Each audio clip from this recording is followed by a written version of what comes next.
3 actions à acheter et à conserver à vie. On a vu le crash boursier le plus rapide de l'histoire.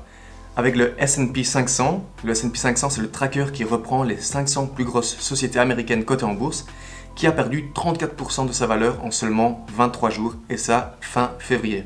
Suivi d'un rebond historique, le plus rapide de l'histoire avec le S&P 500 qui a retrouvé son pic d'avant-crash en moins de 5 mois.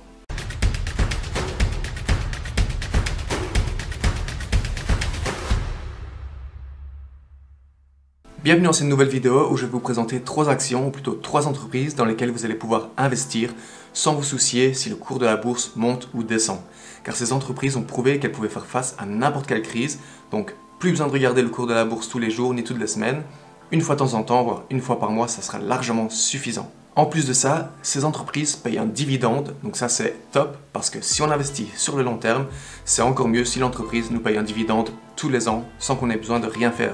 Pendant ce crash, beaucoup d'investisseurs ont eu peur et ont revendu leurs actions pour minimiser les pertes. Ce qu'ils auraient dû faire, c'est attendre que l'action soit au plus bas, racheter des actions, comme ça aurait diminué leur coût de revient par action, et ensuite conserver ces actions sur le long terme. Première entreprise dont je vais vous parler, il s'agit de Cisco Systems.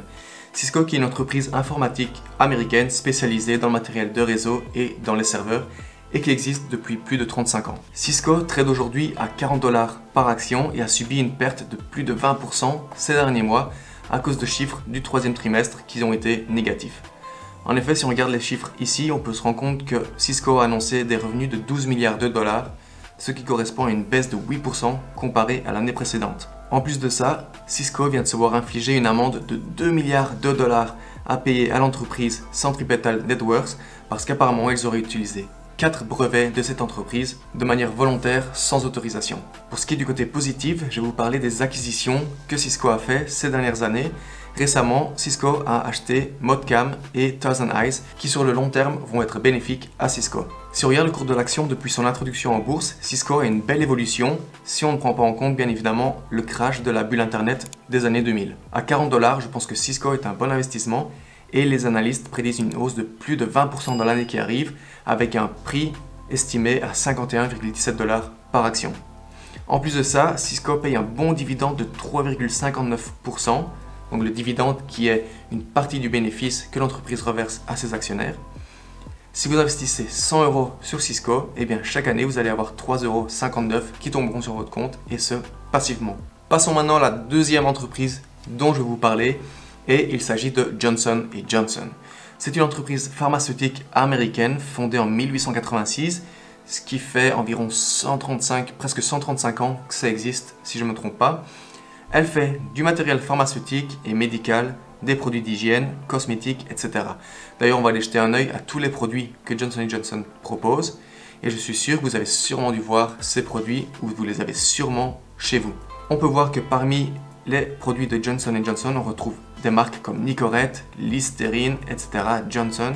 Ils font des produits de santé, des appareils médicaux et des produits pharmaceutiques.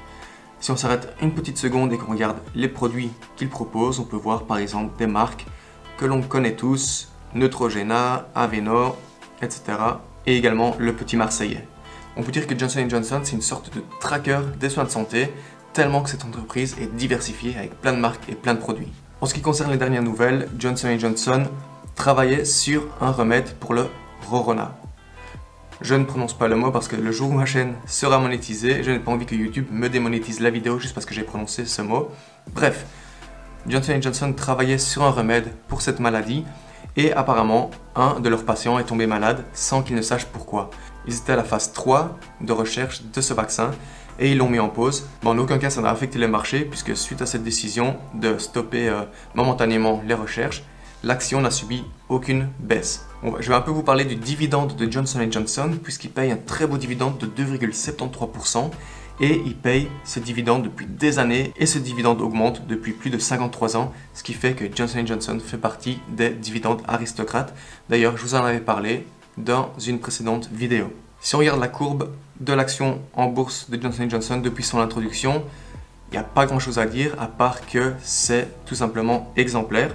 avec une très belle progression depuis son introduction en 1980. Cette année, après le crash de février, l'action a perdu, regardez, 27% de sa valeur en un mois et demi et est aussitôt remontée puisqu'en exactement un mois, entre le 23 mars et le 23 avril, elle a pris presque 40%, ce qui fait qu'elle est arrivée en moins d'un mois à son taux le plus haut comparé à juste avant la crise. Johnson & Johnson a annoncé au troisième trimestre des ventes pour un total de 21,1 milliards de dollars, ce qui correspond à une hausse de 2% comparé au même trimestre de l'année passée. En ce qui concerne le bénéfice brut, on peut voir il est de 14,1 milliards de dollars, ce qui correspond également à une augmentation de 2% comparé à l'année précédente. Troisième et dernière entreprise dont je vais vous parler, il s'agit de Pepsi. Alors vous savez, si vous regardez mes vidéos, que je suis un grand fan de Coca, mais Pepsi c'est également une très bonne entreprise dans laquelle investir sur le long terme et qui paye également un dividende qui est aujourd'hui, à l'heure où je parle, à 2,89%. D'ailleurs, pour s'en convaincre, il suffit juste de regarder la courbe de Pepsi ces 40 dernières années.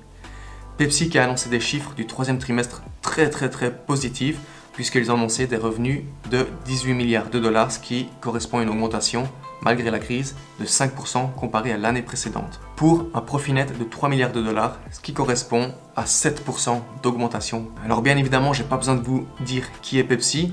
Pepsi comprend des centaines et des centaines de marques et est disponible dans plus de 200 pays différents.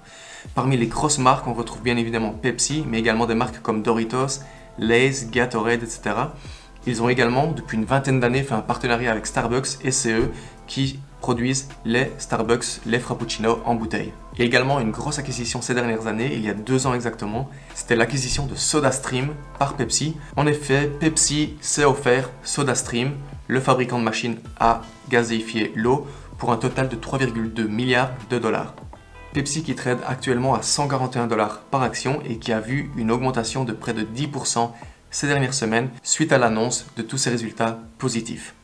Comme je vous l'ai dit, Pepsi paye un dividende de 2,89% et ce depuis des années et des années. C'est vraiment le genre d'entreprise comme Cisco, comme Johnson & Johnson, comme Coca-Cola. Vous achetez des actions et vous ne regardez plus l'action et vous laissez ça de côté sur le long terme. En plus de vous rapporter des dividendes chaque année que vous allez réinvestir en rachetant de nouvelles actions, vous allez profiter de la croissance de cette entreprise et du cours de son action. Bien entendu, tout ce que je vous dis dans mes vidéos n'est que le reflet de mon avis personnel et en aucun cas je ne suis un conseiller financier et je vous dis dans quoi investir. Si vous êtes attiré par l'investissement, que ce soit en bourse ou dans l'immobilier, faites bien vos recherches avant d'investir votre argent et n'investissez jamais plus que ce que vous êtes prêt à perdre. C'est la fin de cette vidéo, merci beaucoup d'avoir regardé et merci beaucoup à ceux qui sont restés jusqu'à la fin. Si vous avez aimé, n'hésitez pas à mettre un pouce bleu et à vous abonner à la chaîne. Activez également les notifications, comme ça vous serez les premiers avertis dès que je sors une nouvelle vidéo. Alors en attendant la prochaine, je vous dis salut, ciao ciao.